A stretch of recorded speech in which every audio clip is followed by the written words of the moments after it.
Question is to the Premier. Business owners like Steve Innocenti of Innocenti Brewing pour their heart and soul into their work, but now bills are piling up and real relief is nowhere in sight.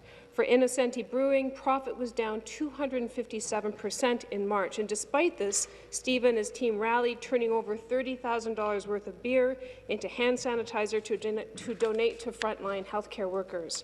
Now their priority, like so many other businesses, is direct rent relief. In fact, this is key to our economic recovery as a province. We have called for rent relief subsidies, and this has been supported by the Ontario Chamber of Commerce, by the Canadian Federation of Independent Business. For too many Ontario businesses, the current federal rent relief program is too complicated, it is reliant upon the buy-in of landlords, and it will not come in time to save these businesses. Will this government finally agree today for a Made in Ontario strategy to support businesses by providing rent relief? They stepped up for us. We need to step up for them. Minister of Finance to reply. Mr. Speaker, and I thank the member for the question. She is right, and we all know that Ontario businesses are facing extreme pressures at this time. A global economic slowdown, which is underpinned by a global health crisis, is putting real pressure on Ontario businesses and entrepreneurs. That is why, on the 25th of March, we brought forward a comprehensive program, $17 billion worth of support, including $10 billion worth of deferrals to support businesses. A reduction in the education health or in the employer health tax that accounted for $355 million of support for 57,000 employers. That means 90% of employers, Mr. Speaker, who won't be paying that tax this year. Mr. Speaker, with regards to the rent situation, as I have said, the program that the federal government has brought forward, the program that this government has supported to the tune of almost $250 million, is a program designed to support those kinds of businesses, make sure that they and the landlords that they work with can continue their businesses through these difficult economic times.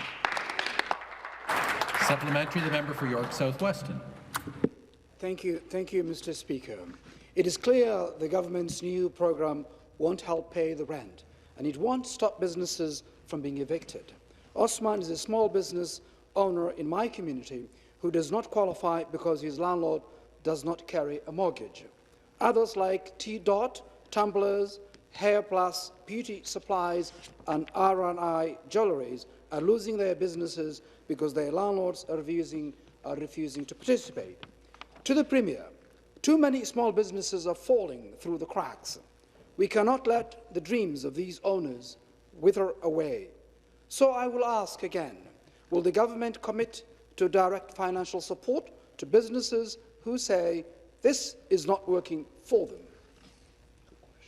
Again, the Minister of Finance. Mr. Speaker, I appreciate the question, and we have been in consultation with the CFIB. We have been in consultation with the Ontario Chamber of Commerce, and through our Minister Sarkaria, who has hosted 28 roundtables with small businesses. So this is a government that's listening and reaching out to those concerns. Mr. Speaker, to the member's point, the program that he's discussing has been adjusted and adapted, and I give the federal government credit for that, to make sure that businesses that don't have a mortgage, businesses that finance their businesses in a different way are eligible. It's also been modified to make sure that the calculation is based on gross rent and not net rent. Again, feedback that we receive from both those organizations. Mr. Speaker, this is a government that the people of Ontario know is committed to businesses, committed to small business, and is going to do everything in its power to make sure that they continue through this very difficult global economic challenge.